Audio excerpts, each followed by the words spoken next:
This isn't just about horsepower. It's about the culture behind the wheel. From the latest automotive headlines to the machines we love to the music, movies, and moments driving in the lifestyle.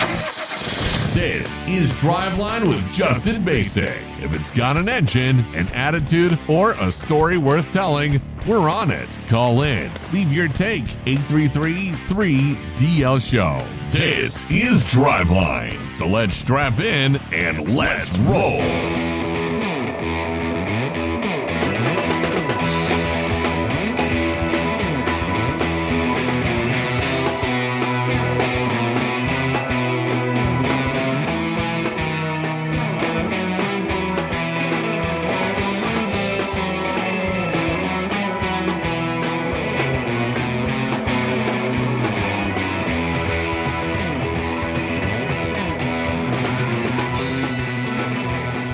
I have to admit,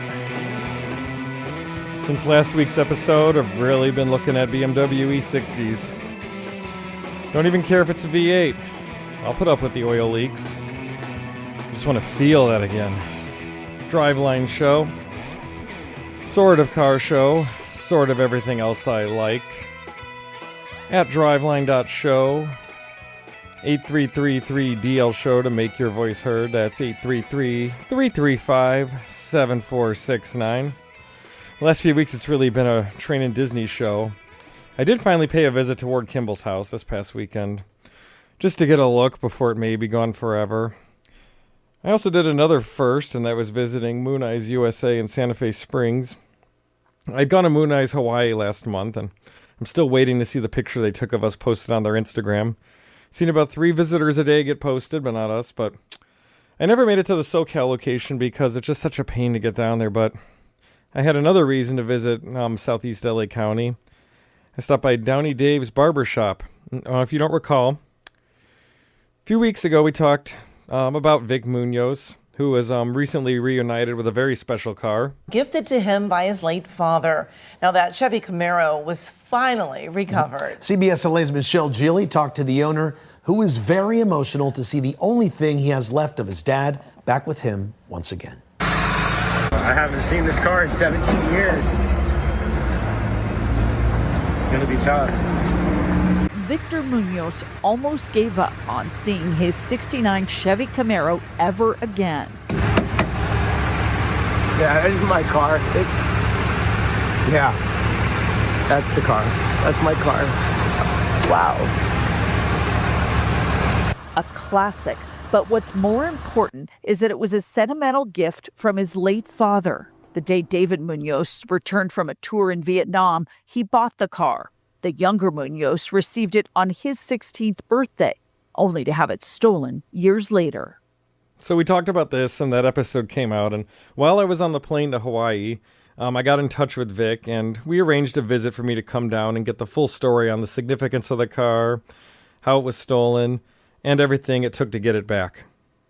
Let's start with a little background on the car. Your dad bought it after he got back from Vietnam, right? Yeah, he actually bought it the day he came home from Vietnam. My grandfather went and picked him up, and then before he went home, he stopped over at Paramount Chevrolet, not that far from here, and picked it up.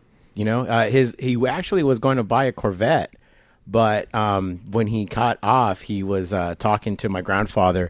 And my grandfather just told him, you can't afford the insurance. Don't buy the Corvette. And they talked about how if he crashed the Corvette, he would have to go to a place that fixes boats. Yeah, because the fiberglass, right? So he just said, okay, fine. And he went with the Camaro. I think his insurance, he said, was something like $27 a month. Oh, wow. But that was probably a lot back then. Yeah, I mean, we still have the bill of sale. He paid $3,200 for the car. And he bought it brand new? Yeah, bought it brand new right off the showroom floor. Yep, that was his reward for coming home safe. And he was like, what, 1920 at the time about? 1920? Age? Oh, no, wait, age? Yeah, how old was he when he got back? Oh, my dad. Oh, yeah. Oh, yes. He was, what is he? He must have been 20. Well, I know he was in his 20s. Yeah, he had to have been at least 20, 3, 4? Okay. Yeah, roughly. You know, he was in helicopters. That's what he did. You know, helicopters, side gunner. And that was, like I said, that was his thing. He wanted a Chevy. He wanted the Corvette, but you know, the Camaro was great. And he drove that thing. He trips to Texas every year. That car didn't leave his side until I got the car when I was 16. 16 years old. He put it in the garage when I was maybe about 12 or 13, and it sat in there, you know, and I didn't know what I had. And it just waited for you? It waited for me, you know, and it's funny because I didn't know what I had, right? He had a car cover over it, and I didn't know, so he'd say stuff like, "Hey, go mow the lawn." I don't want to mow the lawn. Go mow the lawn, you know. So I'm throwing the lawnmower up against the car, and I'm doing stuff to it, you know. And when I got the car, and you know, he had one of his buddies come over. His name was Jim, and him and Jim are in my driveway, and they're changing the points in the distributor, and they're firing it back up for me and stuff. And I go inside and I tell him, "Dad, what'd you do to this thing? Like, why are all the vents broken? What are all these stickers?" And he says, "Victor, you broke those vents. You're the one that sit there going back and forth and busted those vents. Those are your stickers all over the back of the car." And I'm like, wow, why'd you let me do that? You know, and even at that point, I still didn't know what I had. I didn't get it. You know, I remember sitting in history, and I turn around, and his name was Philip. Phil was looking at a Super Chevy magazine, and he's looking at the centerfold, and I see it, and I noticed the three, you know, louvers on the side, you know, and I go, "Oh, I have a car like that in my garage." And he looks up and he goes, "No, you don't." I go, "No, I do," you know, and he goes, "What is it?" I go, "I don't know." Go find out. Go home. "Hey, Dad, what is that?" He goes, "It's a 69 Camaro." Okay, the next day, you know, "It's a 69 Camaro. What kind of motor is it?" I don't know. You know, "Dad, what kind of motor is it?" 307. "Oh, okay, it's a 307. Well, that's cool." And after that, it was just like I gravitated towards like the auto community. You know, I was able to go into auto class when I was a sophomore. I stayed. You know, it was the bug. You know, yeah. So I was stuck. You know, my auto teacher allowed me. He wanted to rebuild my motor, and I was 16 years old, and I rebuilt the motor in auto class, and that was it. Yeah, I couldn't get away from it. Yeah, wow. Yeah, yep. So at that point, the car was yours, or yeah, when I turned 16, you know, he gave me the car. It was still in his name at that point, but I was driving it. He was driving something else at the time. I think he was driving a Dodge. It was a truck. Oh, jeez. Anyways, he was driving a Dodge truck at the time, and that's what he bought himself. And so I started driving the Camaro, and then that was my daily driver for the next bunch of years, you know, and until I kind of started. I got out of high school, and then I started racing it, you know. Oh, wow. Yeah, I was racing it. I was going to Irwin. Well, no, we were going to Terminal Island over there in San Pedro, Brotherhood. We were doing that. And then when that closed down, and I was running that since I was like 16. Like when I was 16 years old, they were letting me run that track. Wow. And then that was so much fun. It gives me goosebumps thinking about those days, you know, my Brotherhood baseball cap. And then they closed down, and then they would allow us to run over at Pomona, and we used to be able to run test and tune over at Pomona almost every weekend, I think what it was, and we were always over there. And then the ordinance started coming in, and they didn't allow the sounds, you know, and they started eliminating all the fun stuff for all the community, you know, and then it turned into Irwindale. And in the beginning, I put up my nose to Irwindale. Like, it's an 8th mile. I don't want to do an 8th mile, you know? But after like 6 or 7 runs, I realized that my car wasn't breaking down as much.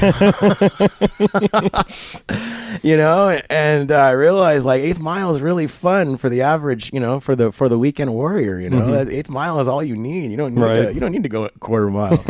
So it was 8th mile for me at that point, you know, and had a good time with it, you know. And I had a couple of different Chevys that I would run, and the Camaro was I wanted to I had a small fire in there, you know. I learned the hard way not to use the rubber fuel line. Oh yeah, with the nitrous kit. With the nitrous kit.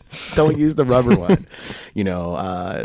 Opt in for the braided line. I mean, I don't know if it's still braided line today, but opt in for the braided line at least. And I didn't, and I wanted to get the kit. I wanted it in there real quick, and I ran it wrong, and I ended up melting the fuel lines, the nitrous kit, and just spilt fuel all over the engine compartment, and it went up for a little bit. And so it sat there for a couple years. Wow. Yeah, and by this time, I'm maybe 30, 31. Yeah, it's like 17 years ago. Okay.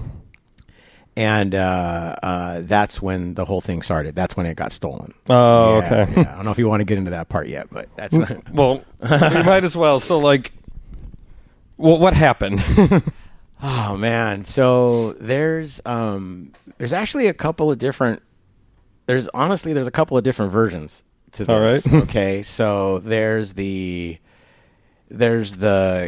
cute version that my car got stolen from a shop, and 17 years later it was found, and it's great. But fact of the matter is,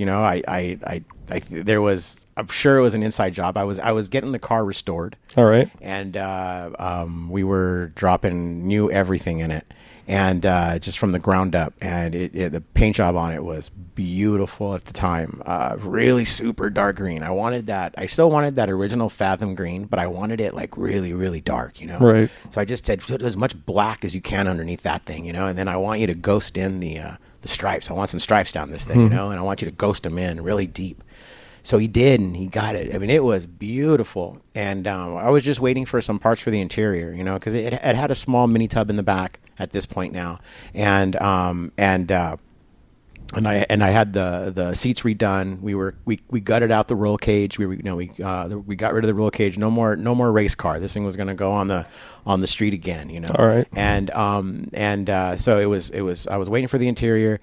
And it sat in their showroom because it was the nicest car they had at the time, because they did like insurance collisions and things like that. Okay. And so I get a phone call from him, and he's like, "Hey Vic, hey man, your car got stolen." Now I know this sounds stupid now, but do you remember the show Overhauling? Yeah. Okay. Well, I got Steve something or another. He was one of the creators of the show. I knew him. I knew him a little bit. He was an acquaintance of mine. He was trying to get me to do some work with him at the time. We went back and forth. We were talking. I said, my cousin told him, like, I put an application in for this guy, and he takes me upstairs to where all the file cabinets are, and he was joking me. He says, "If you could find your file, I'll redo your car." And I was like, "Oh wow!" But it looked like a football field, just file cabinets all the way down.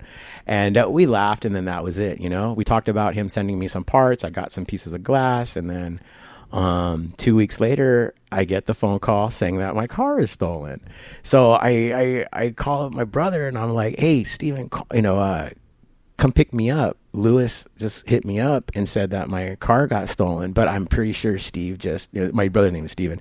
I just said, but Steve, the other guy, I said, but I'm pretty sure Steve picked it up. Like, oh my God, I can't believe what's going to happen right now. Like, I'm super excited." Whoa. My brother's like, "Nah, man, I don't see how that even makes sense. Like, your car's stolen." But I'm just like, no, I'm stupid, And then so I get there, and there's police everywhere. There's a bunch of squad cars out there, and I said to him, "Hey, what's going on?" And he's crying, and I'm like, "What are you crying for, dude? Like, what happened?" And he goes, "Your car got stolen." And I'm like, how? And he goes, "Well, I had to put it in the yard." And I go, "What was it doing in the yard?" And he said, "I had to put it back there. I had to move some stuff around." I said, "Dude, it was sitting in the corner. Like, it was sitting right in the very front. It was dust everywhere. Like, there's no reason to go in there." Right. And he said, "Yeah, I got stolen with a Mustang, with the fastback."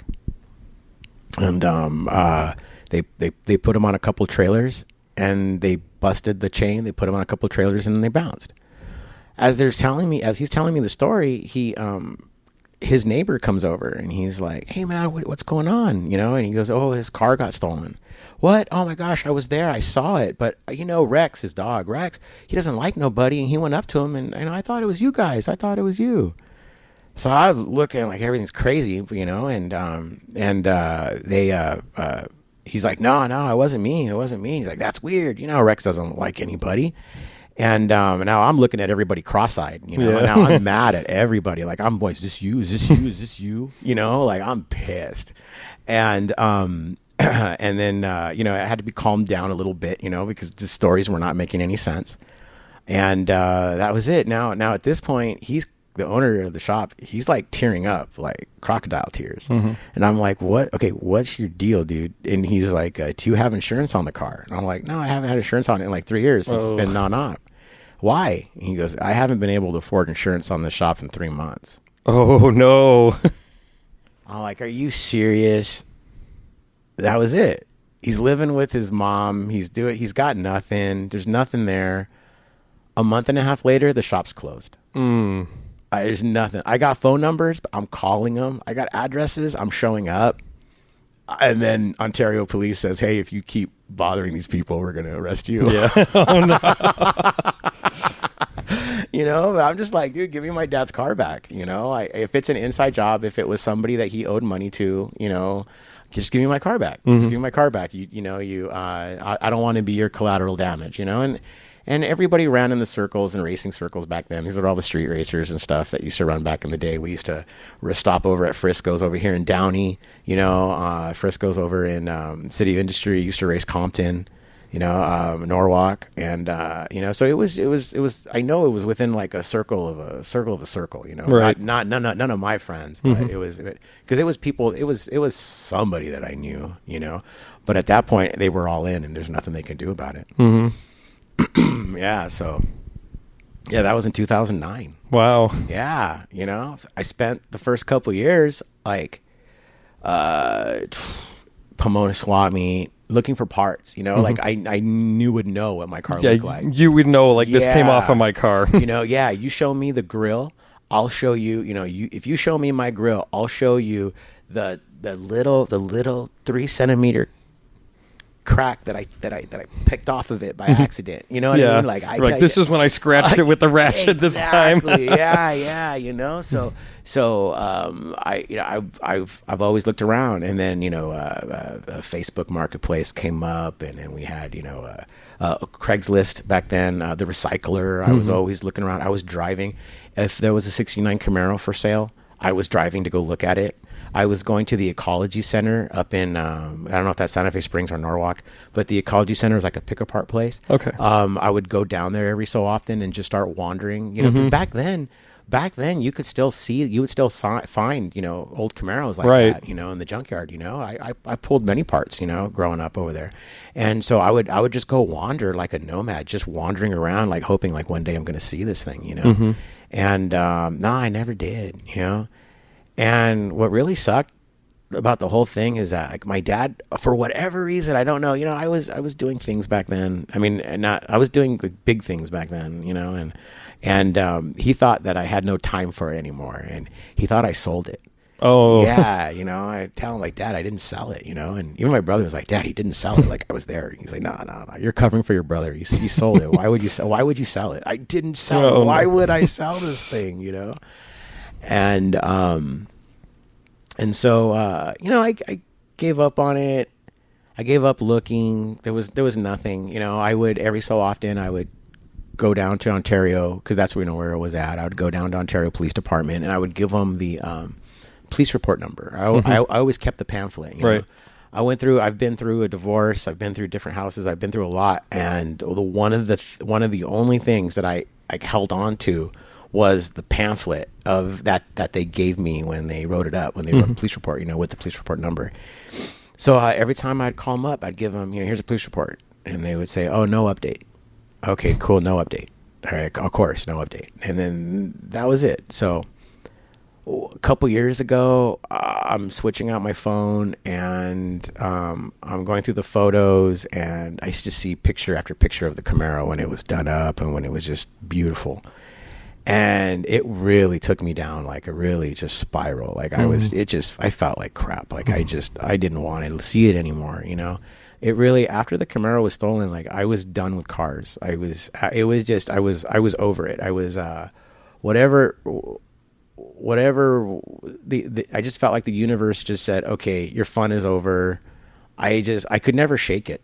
And, I got rid of all my other toys. When I went through my divorce, I had this big fire sale. I went down to Home Depot and I bought a stack of Homer buckets they were $5, right? I think they were $4 without the lid. And I bought a stack of them and I brought them back and I just started filling them up with tools, Craftsman tools. And I was just filling them up. I filled up every single bucket and I sold every single bucket for $5 a piece. Oh, wow. I was just in a super bad, I was married, I was married 23 years, you know what I mean? It's my high school sweetheart, so I was just like, I was done. And there's like the Camaro now. I'm like, I am over it. I just, life, right? And I just had a big fire sale, and then after that I just said I'm never going to look at cars again. And then when the Camaro came up, I just said I don't want to see it no more, and I purged my phone of every single photo, everything that said that there was a car there. I just said no, I don't want it. And out of nowhere, he wants to stay anonymous. But you met him. We were talking about stolen cars in here in this barber shop, and I said, hey, what does it look like when, you have a stolen car? Like if you run up on a stolen car, does it say like stolen across your screen, like in big red letters, like in the movies? And he goes, no, it just says it right here in the corner. And I was like, oh, that's cool. I want to know what mine looks like when you run it. And I go here, and I went over to the table over here, and I wrote on a big piece of paper, I wrote in big letters, my license plate number. And then I wrote, Vic's Camaro, 69 Camaro. Don't forget it. And I handed it to him, and I'm like, I wrote it this big so you don't forget it. I don't want you to just throw it in the back of your car. And he's laughing. He's like, come on, Vic. And that was it. 3 weeks later, I'm going to my car, and he comes barreling up, just comes racing up, really far, really fast. Hey, what's cool? Who's this? I said, I don't know. He goes, well, this guy is registered to your car. You know him? No, I don't know this guy. So he's like, no, dude, it's registered to your car. I've been trying to get a hold of you since yesterday. I'm looking at my phone. He's got like messages. I don't know how I missed his messages. I don't miss anybody's messages. I have 2 phone numbers on this thing. And he goes, you got to get your ass over to Ontario Police. You need to tell them. So I said, okay. And then I go down to Ontario, and I'm shaking on my way up. Like it's kind of getting me a little emotional now. Like I was shaking going up. I didn't think it was real. Like I had no idea, I just kept, I was doing like an hysterical laugh all the way there. Like, this is not it. Like there's no way after 17 years. And then I get there and I tell him, I said, hey, run the police report. And I gave him the police report number, and she runs the police report. And I said, is there any updates on it? And she said, no, it's still the same. She says, no, it's still the same. So I said, okay, do me a favor, run the license plate. She runs the license plate. She goes, what? What? What? And she's running, she's looking at it. She goes, I don't understand. And I go, yeah, I don't understand either. And then she goes, who's blah, blah, blah. And I go, that's exactly $1 million question. Who is this guy? And why does he have my car? So she's like, okay, well, this is weird, So she's like, but then she said, why is it written up as a stolen part? And then I looked at her and I go, you tell me. And she goes, I don't understand this. Hold on. So then she gets up and she walks away.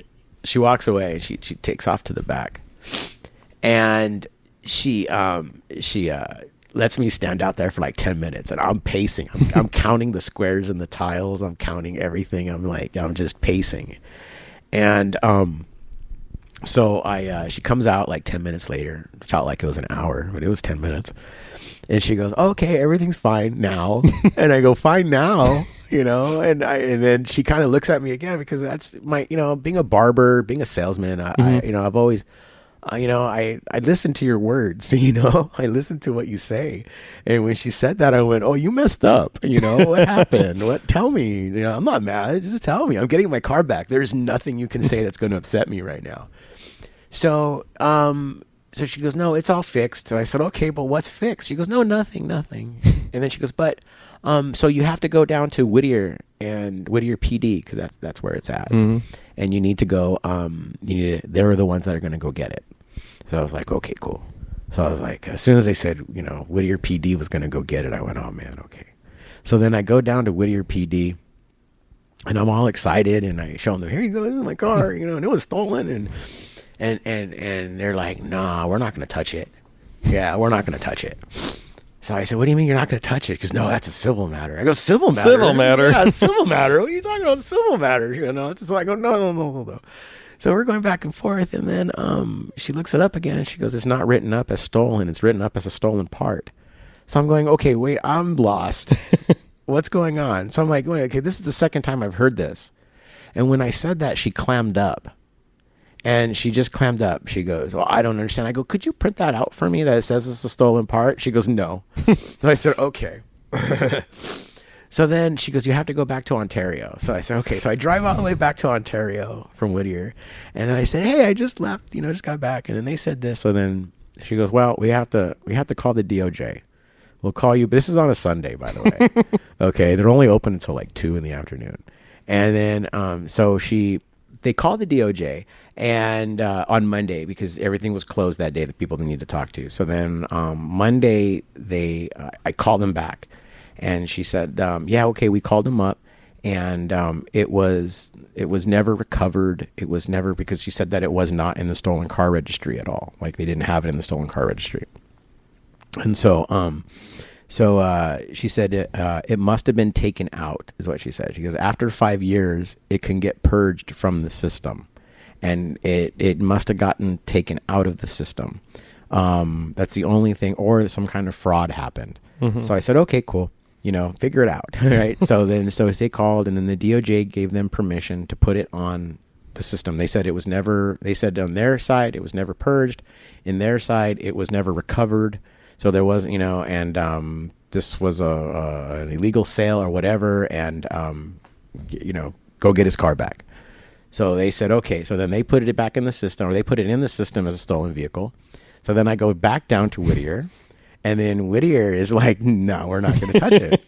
So then I leave, and then I'm mad, So then I call back.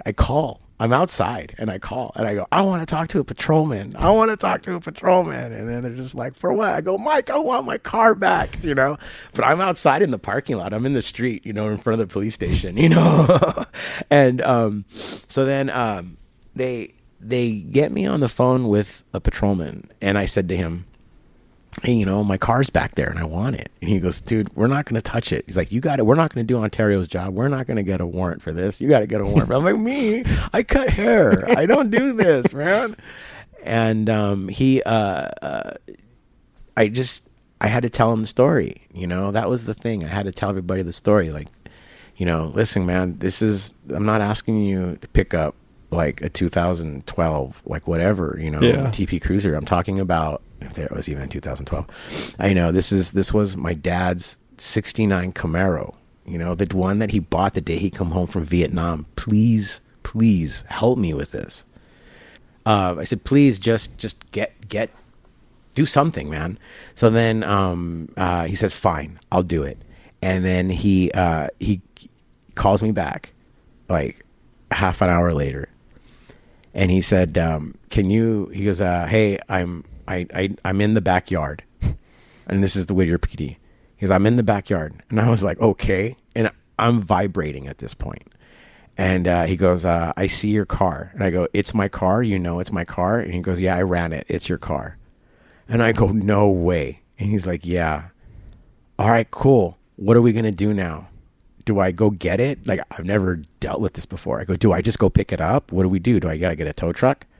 And he goes, no, you can't do anything with it right now. I go, okay, well, are you guys gonna go get it? And he goes, I'm not getting it. I go, well, what are you gonna do? And he goes, I'm not touching it. I said, well, but my car. And he was just like, nah, I'm not touching it.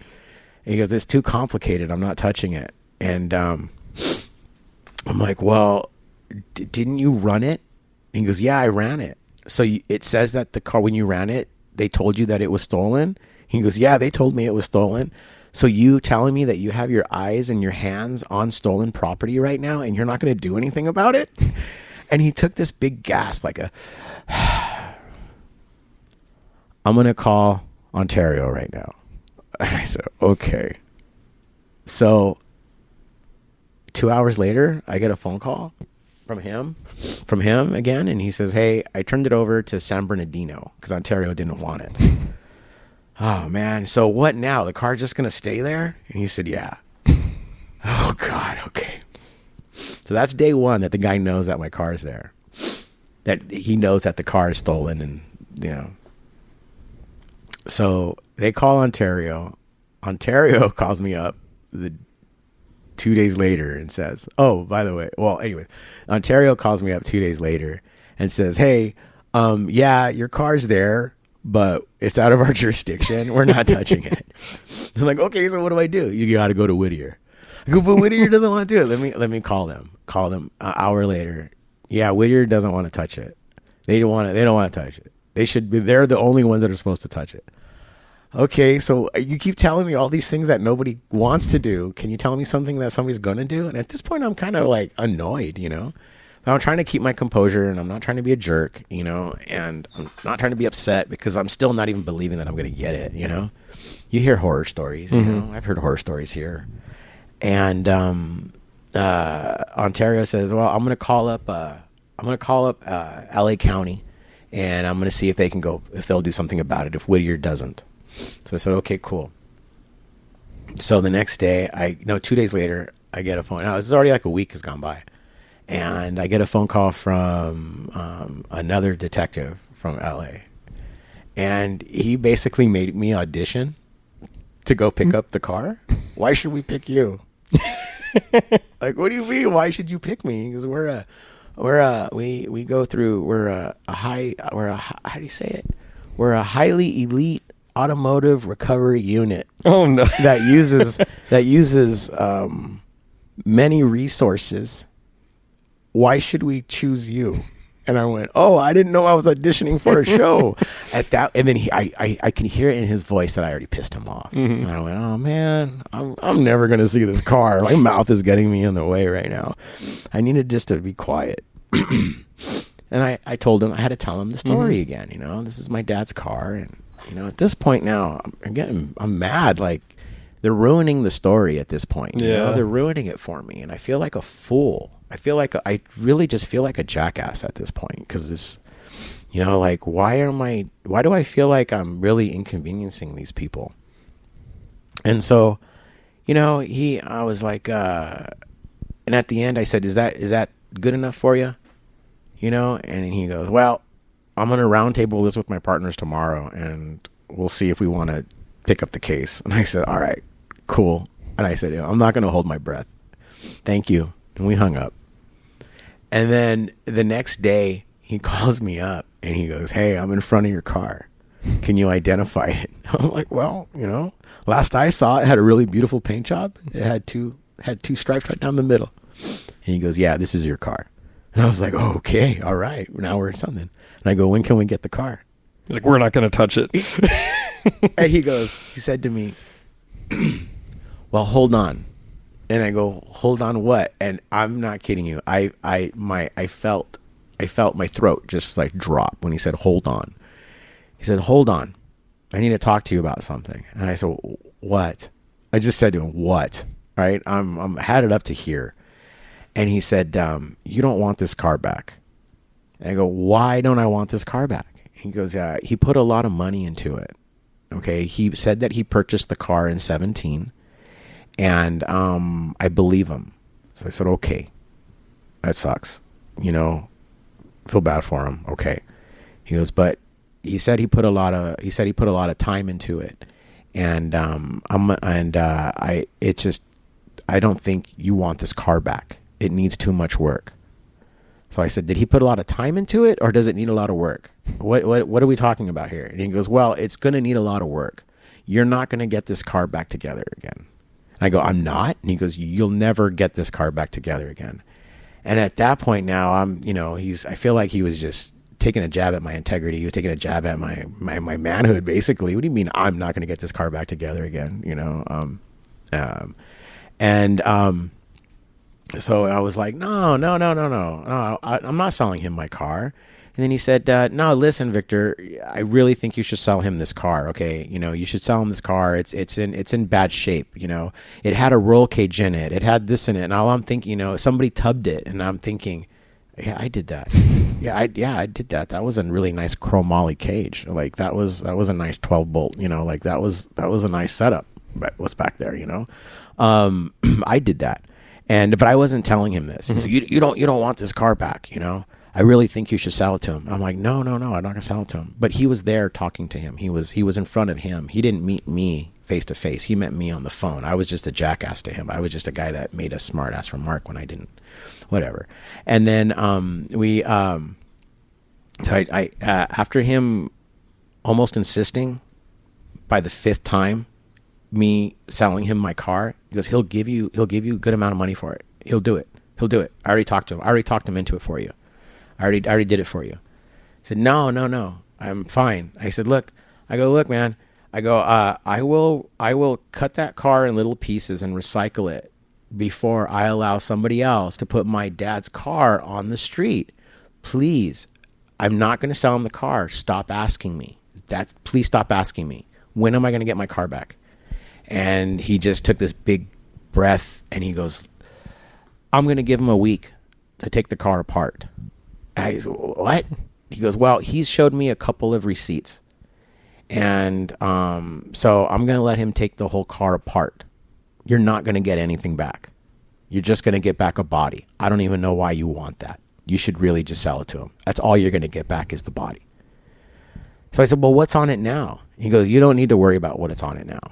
I go, but what if it's my part? And he goes, none of it was yours. I saw photos. None of it was yours. I saw a photo with the car taken apart. And I said, man, I've taken that car apart twice. The second time I did it in 45 minutes. Me and a couple buddies. We had that whole car stripped down to the body in 45 minutes. And said, well, I want to see the car. Like, well, I want to see maybe there's something there that belongs to me. And he goes, there's nothing there that belongs to you. I go, when am I going to get my car back? And he goes, 7 or 8 days. And I go, do I have a choice? He said, no. So, all right. So we hung up. Oh, at that point now, before that, he goes, look, he could keep you in court. Like, he could lock you up in court for 1.5 years. You don't want that. So just let him take the car apart. And I go, you're not asking me, you're telling me, right? And he goes, yeah, I'm telling you. And I said, okay, then I don't have a choice. And then we hung up. So then I hung up and I was like, you know what? I'm that guy that would cut off his nose to spite his face, So I called him back right away. I said, hey, you know what? You're right. Let's take this to court. Let's let the judge decide what belongs to who.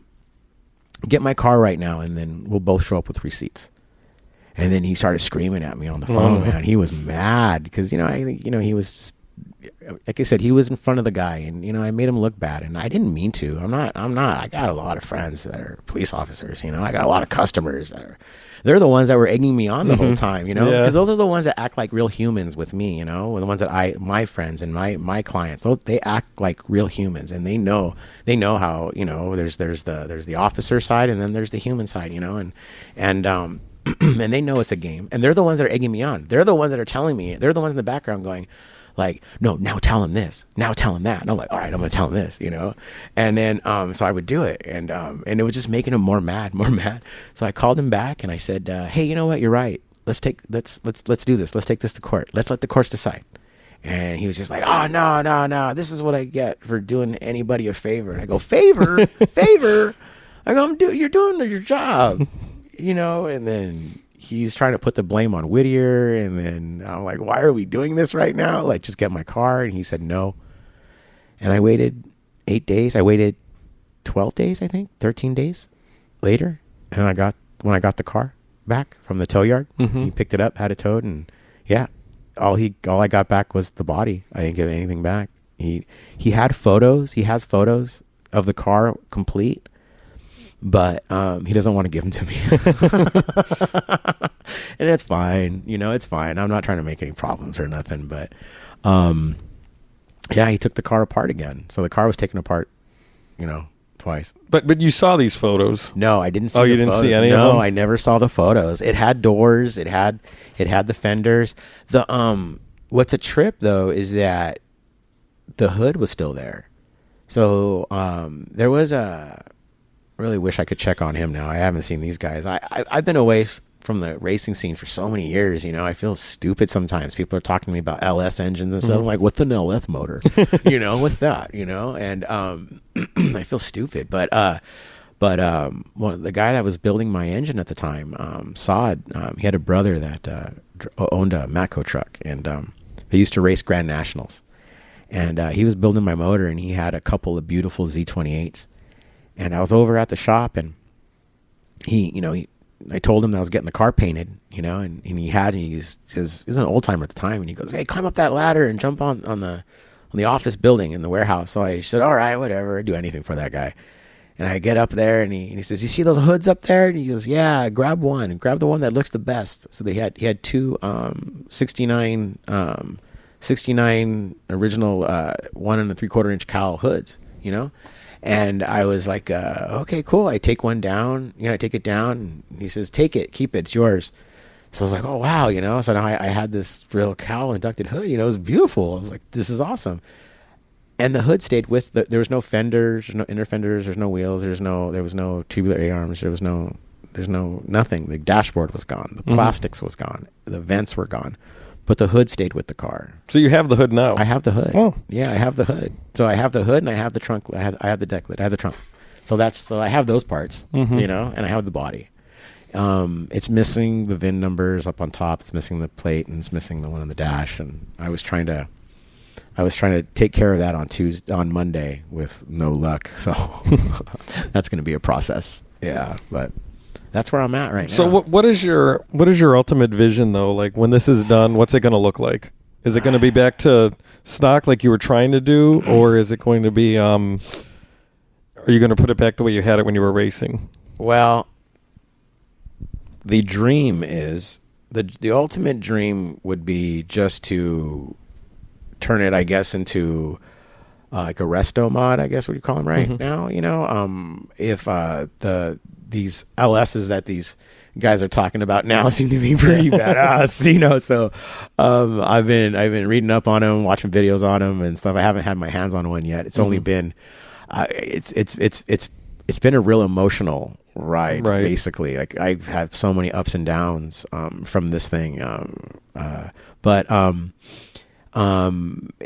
If I would love to update the suspension. I would love to be able to put it on something new, something more modern, something more comfortable. I would love to have the original interior put back in. It was an automatic with the 8 shifter. But when I was driving it towards the end, I had I forget which shifter I had on there, but I had a Hurst shifter on there. I had a couple different ones at one time. But I would like to put, I would love the whole inside to be original, but with the whole updated air conditioning unit. And I would like to be able to turn it into a daily driver, but like a nice, comfortable daily driver, like a nice, comfortable daily driver, but with something that's loud and fast, even though there's nowhere to drive it around here anymore. Yeah. That's a real bummer that there's no place to race around here anymore. Right. That's tough. I don't know where anybody does that anymore. So you've already started looking for parts. What hurdles are you having?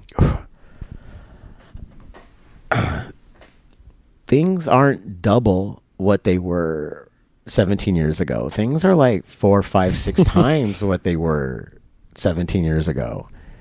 And the hurdle that I have right now is that this isn't a project that I didn't prepare for. Like I prepared for, I never in my, like I said, I gave up on cars. I think 5 or 6 years ago, I almost dipped my toe and said, I'm going to go buy a beater somewhere, just like an old truck or something, and put it back together again. And I just said, why are you fooling yourself?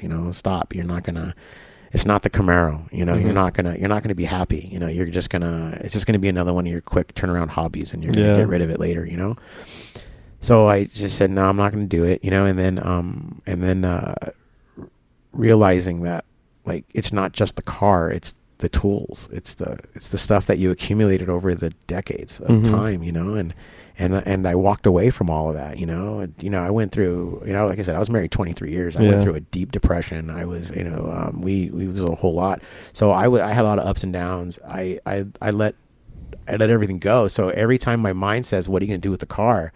I go, oh, it's going to look like this. But first you have to do this. And then, but before you do that, you have to do that. And by the time I get to that beginning stage in my mind, I'm exhausted. And I'm just like, how in the hell are you going to do this? There's just no way, if I were to think about building this Camaro, it would be 7 or 8 years from now. I'm going to be almost 60. This sucks. This is not the 30-year-old me, that's going to get to enjoy this. This is something that, I'm going to, this sucks, and I don't have the money to just throw on this thing today. People are like, I was like, oh, I'd be able to, I didn't think it was going to look as bad as it did. I thought, I'll figure out a way, and I'll start saving for it. I'll start doing something for it now. And when I started getting quotes for like $70,000, it's just like, how in the hell do these guys do this stuff now? What are they doing? And then at the same time, I realized that if this wasn't my dad's car, I would be a fool. Somebody like me. I'm not a millionaire. I don't have that FU money, where you see, on the Barrett Jackson, where they're just like $100,000 for that, for that car. I don't have that money. So for me to spend 70,000, which 70,000 isn't 70,000. 70,000 is 85,000, right? So if I'm going to spend $80,000 on this car, and it's only going to be worth 50 maybe to somebody that wants to buy it, and who's going to buy it, right? I would be a real huge fool to spend this money. I don't have, that's like, I can't do it. I don't have that extra money. And it would be, it just took me down another dark path. Like, wow, like you're not going to get this money anytime soon. And two, even if you did, you shouldn't. Because you don't have, that's not in my cards. That's not the cards that I was dealt in life, to do this. So, that's where I was stuck. And then when the car came home, CBS, Los Angeles, they picked it up. And they ran a really nice story, and that's how I found out about it. They ran a really nice story on it, and the GoFundMe hit. I don't know how to do a GoFundMe, dude. I have no idea how to do it. I'm just sitting there like, I can do it. How you do it? And I put it at like 50,000, and then it said like do the algorithm, and I hit a button, and I think that's when I found out it was at 4,000 is when I heard your podcast. I go, 4,000? What is this 4,000? I was like, what a deal. Yeah, right. He is going to build this car for 4. He only needs $4,000. I wish. And then I go back in there and I try to fix it again, and I'm just like playing around with it too much. I'm like, man, this is stupid. Like nothing. And then, I'm trying to get the social media up, because people were reaching out. Somebody, people in the beginning were like, I got doors with glass, but I'm in Arizona. And I'm like, I will drive to Arizona. Let's go. And then I don't hear from them again. Right. So there was a lot of that, there's been a lot of that. And, there's one or two guys, I don't want to, say their names yet. But they reached out, and then, and they're talking about a couple of things here and there. And then I have an epoxy flooring company. Epoxy Boys. Yeah, Epoxy Boys. They they want to give me some money. They want to give me a couple $1,000 towards the car parts and stuff like that. So there's like a couple people that are getting there. And it was, in the beginning, it was like, whoa, wait a minute, this might happen. Because, like I said, I would feel really stupid putting this car together. Like, it would be, like, I wish I could just, like, close my eyes and then somebody just go and then buy a Camaro somewhere, right? And then just take mine away and then put it there and then just tell me that it's mine. Tell me that it's my dad's car. And then I'll believe it, right?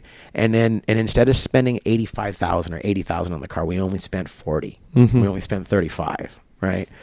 And so, so I just kept saying, well, if this happens through crowdfunding, well, I'm not going to feel stupid. I'm going to feel honored. This is different. This is crazy. This is not one person spending $85,000. This is 50 people spending $1,000. This is 100 people spending $500. This is, this is whatever, $10. This could be 300 people. It's not stupid anymore. It's awesome. This is great. Like, this is really cool. It's humbling. It's super humbling. And when it felt like it was a reality, and it felt, because you kind of get that in the beginning, you, again, emotions, they go up, they go down, reality, not reality. And, so when I was not in reality, it was like, whoa, this is going to be done. Oh my gosh, this is going to be done next week. We're going to build a whole car in a week, and I was like, wow, this is crazy. Like, why are these people doing this for me? Why would they want to do this for me? And it was like, dude, you gotta, if this happens, no matter what, you better be a good person. No matter what, you better figure out a way to pay this forward. You better, and so it, so you start going down that rabbit hole, and then you just start, but then it couldn't, it's funny. I tell people this couldn't have happened at a worse time, because it's car show season. So all the people that I want to talk to about this, they were all at the LS Fest in Vegas, and now they're going to go to Texas, which I just learned about the LS Fest, Holly LS Fest. So I was like, wow, I want to go now. So the Texas, and then SEMA, there's a bunch of shows coming up, right? So everybody's busy with the shows, and so some of the manufacturers that have possibly reached out, or that I'm reaching out to, they're just like, okay, we're gonna, maybe in a couple months, and I'm just sitting there just scratching, just like, oh my god, let's do it, like, I want to get it done today. But and then and plans fall through, people always have great intentions, and then things just don't always go the way they are. So I'm constantly looking around. I'm doing dumb things to stay busy. If I can't work on the car, I'm trying to get the GoFundMe going. I go down to all the car shows in the cities, all the different Point of Park, Compton car show, Pomona car show. I've been driving to all the off ramps of the freeways where I get the addresses, for the car shows the next morning, and I've been posting posters on all the off ramps. Yeah, I've been posting posters, just saying, stolen 69, just to kind of keep the buzz going. I haven't been posting anything because, one, there's like nothing to post, and then every time I want to post something, I just start getting discouraged. What I mean? And I've been trying to turn that around. I've been trying to put in some new content, to kind of just like get it. I just keep telling myself, okay, you can't physically wrench on the car right now. At least do something to keep it going, to keep the story moving, somebody's going to notice you eventually, maybe that'll be the one, that kind of gets it done. But that's kind of where I'm at right now. Plus I'm open, I'm here all day at the barbershop, but I don't have the money. I don't have the extra money to build on it. But even if I have to work for the money to go do it, like I've been trying to think outside the box. I've been trying to figure out ways just to kind of like do it, odd jobs, get it done, just whatever it is I need, whatever it takes. I'm excited to do something to get it finished, But ultimately, I guess going back to your first question, what is the car going to look like? I would love for it to have, a nice suspension, updated motor. I want to keep the mini tub in the back. I like the big wheels. It would be really cool. There's a lot of cool suspension companies. There's some cool suspension companies around the corner from here, man. Wow. This is a great place for all that stuff. I had no idea, man. I had no idea. I'm looking at stuff, and there's like, oh, they have stock 69 Camaro chassis that you can just drop your body on. Mm-hmm. Oh, you want it with or without the mini tub? And I'm going, what? I have a mini tub. What's going on with this? You know? And what do you mean they're in Huntington Beach? What do you mean they're over here? What do you mean they're over there? Like they're right around the corner from here. And yeah, that's been pretty exciting, you know. But like I said, it's all window shopping right now. Yeah. I'm just like looking and going, oh, what's going on? You know, I tried to reach out. To like Classic Industries. Yes, because people were asking me. They were asking me, you know, about donations and stuff like that. And I was telling people, you know what I really would love is parts, you know, if like, and so, but I couldn't tell people like, oh, I needed the right and left inner fender wells off of a 69 Camaro part number, blah, blah, blah. Mm-hmm. Right. So I had this dumb idea that I would go down to Classic Industries and just be like, hey, I know this sounds stupid, but is there any way that we can build a bridal registry where we just put a list together of everything that I need, and then I'm going to redirect, instead of directing everybody to the GoFundMe, we redirect everybody to your website, and then on there they're going to go help Victor, mm-hmm. and then donate now, and then you click on there, and then parts, yeah, and then I just get parts mailed to me, or I get to go pick them up. Right. And then, you know, and then we get to do some content on that. We get to do something with that. But they were just like, they were scratching their head going, who are you? You know, so regardless, you know, needless to say, nobody called me back. No. Yeah, it was one of those things where we'll call you. It's a good idea, though. I mean, if someone starts doing that, like that could be the new next big thing. I really thought it was something good. You know, I thought it was smarter than me getting money, because mm-hmm. honestly I feel stupid getting the money. It's like I want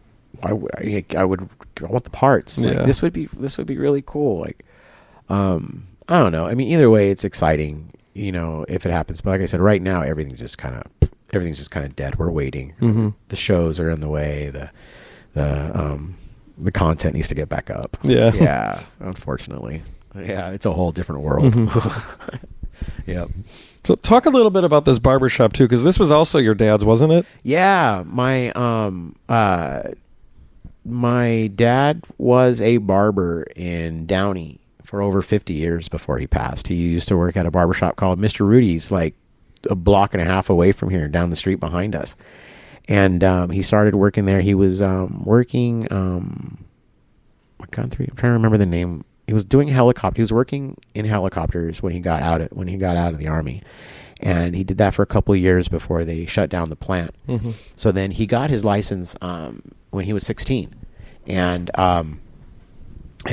so he just decided that he was just going to go back to barbering, and he did in 71, I think he went back, or 71. I think he went back into barbering.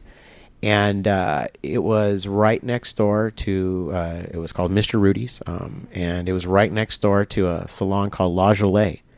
And that's where he met my mom. Oh, wow. Yeah, you know, and they hit it off really quick and got married real fast. And then in 75, that's when I was born, mm-hmm. a long time ago. And then in 1992, my dad got a phone call from Sal. The barbershop used to be called Sal's Saloon, and my dad helped him build this here, but it was over here in the mm-hmm. on this side of the corner. He helped him build it in the in the mid 70s, and there was only a couple barbershops here back in the day, you know, not like it is today, and so they all helped each other. They'd all come over, you know, whoever was closing last, they would all go over there to that barbershop and have a couple beers before going home, you know. And so at night, my dad would help him build the barbershop out, and, mm-hmm. and that was it. And he would go back to work the next day. And then in 92, he called up my dad and said, hey, I'm retiring. Do you want the shop? You want to buy the shop? And he said, sure. There it goes again. He said, do you want to buy the shop? Okay.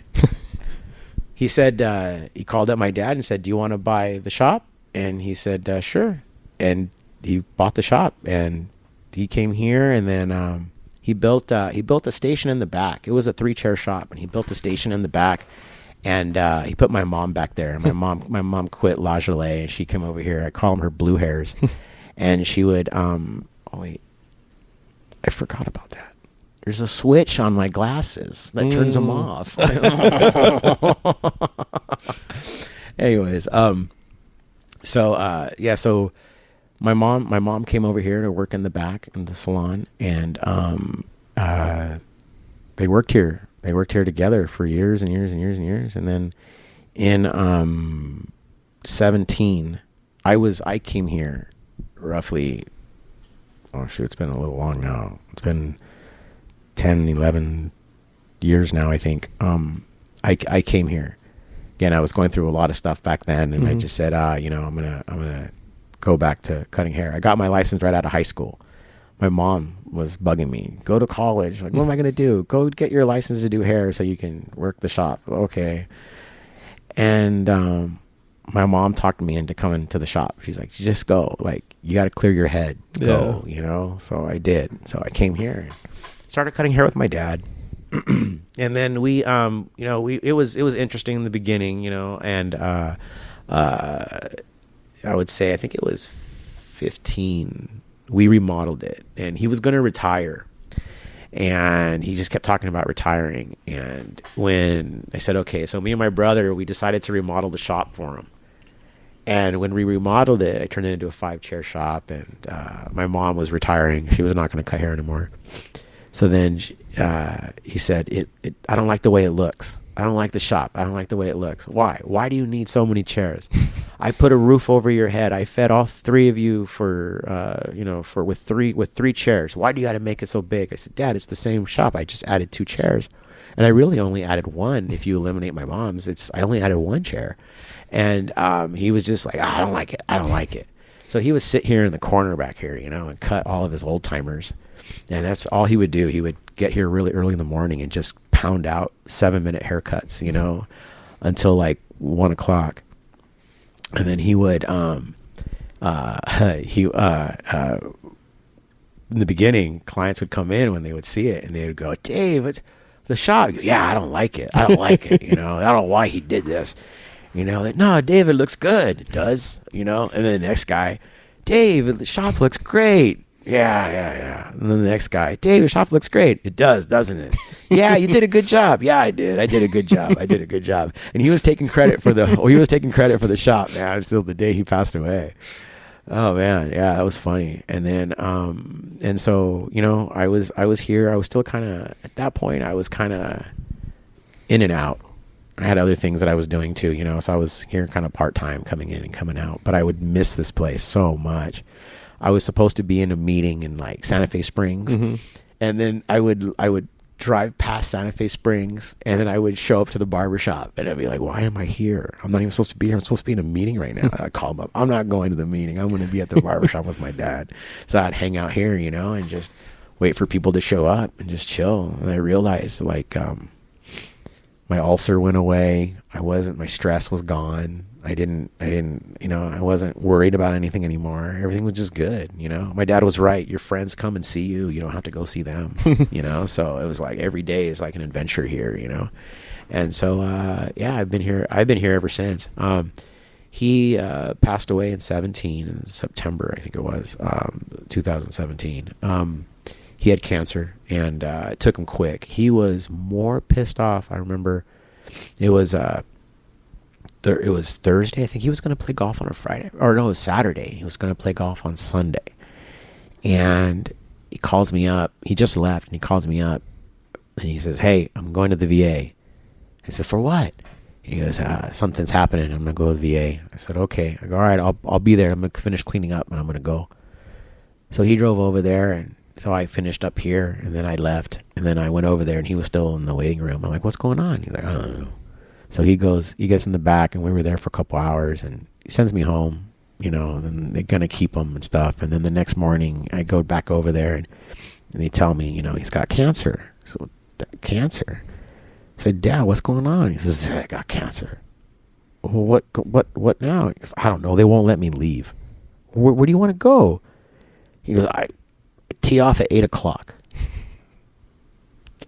Dad, you're not going to go play golf today. Come on. And he was pissed. He was so mad. So anyway, so then, they tell me cancer, they're going over options. They're doing more tests and stuff, but it was bad. It was fast. It got him in a month. He had like a whole MRI or CAT scan like 6 months prior, and he was clean. And then this time he had like a golf ball sized tumor on him. It was just there. Yeah. It took him so fast though. He was in no pain. You couldn't ask, if you have to go, that's the way I want to go. That was the way I want to go. And, that was it. Like I said, the crappy part is that this guy was able to register my car in 2017. Did I forget to tell you that part? No, you didn't. That's when he said he bought it. Yeah, he was able to register the car in February of 2017. And I tell myself, I was telling myself, and I can't think about it, but I was telling myself, if he went to go if he bought the car and he went to go register it in February, they would have told him the car was stolen. If they would have told him the car was stolen, I might have gotten my car back in February 2017, and I would have been able to tell my dad before he passed away that, hey, Dad, look, I didn't sell the damn car.